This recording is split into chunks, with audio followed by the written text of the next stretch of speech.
Itu sebenarnya ada beberapa faktor. Jadi artinya tidak ada satu alasan, tapi ada yang namanya um, faktor pemicu ya atau faktor pencetus gitu ya. Jadi faktor pencetus ini yang akan mendorong seseorang yang sudah punya berbagai faktor resiko untuk akhirnya memutuskan melakukan tindakan bunuh diri. Namun ada juga faktor protektif seharusnya ya, atau ada faktor yang seharusnya bisa mencegah untuk dia tidak melakukan. Berarti dalam hal ini tidak ada yang mencegah dia. Mencegah itu sebenarnya atau faktor pelindung bagi dia sebenarnya apakah ada teman yang bisa diajak bicara. Kemudian yang kedua, siapapun lah, teman, keluarga, atau orang yang dia percaya, untuk dia bisa ceritakan pengalaman bullying kalau memang itu terbukti, itu yang mendahului ya, artinya yang mendahului sehingga akhirnya memutuskan gitu.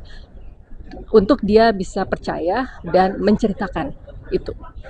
Nah, itu yang dikatakan faktor pencetus dan faktor protektif gitu. Tapi ada juga faktor-faktor resikonya yang harus kita lihat trace back dulu gitu. Nah, ini yang biasanya keluarga penasaran.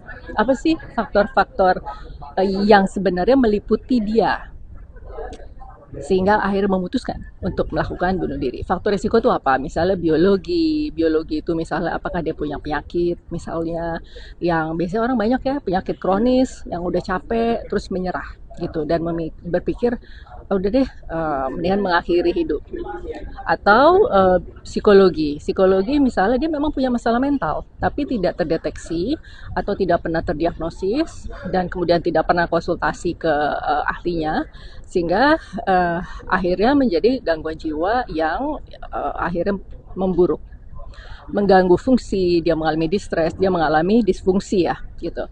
Nah kemudian ada lagi faktor ciri kepribadian dia, bagaimana cara dia sih sebenarnya berinteraksi dengan orang lain. Itu akan mewarnai cara dia bersikap dengan orang lain.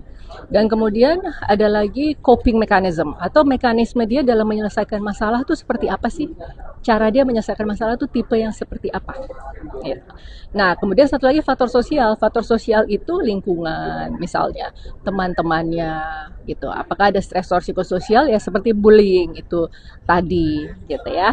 Nah, ini semua faktor-faktor tadi disertai faktor pencetus, kemudian ada faktor protektif yang tidak cukup memadai untuk mencegah sehingga dia yang mungkin tadinya kepikiran saja ide bunuh diri tapi akhirnya jadi benar-benar melakukan tindakan bunuh diri.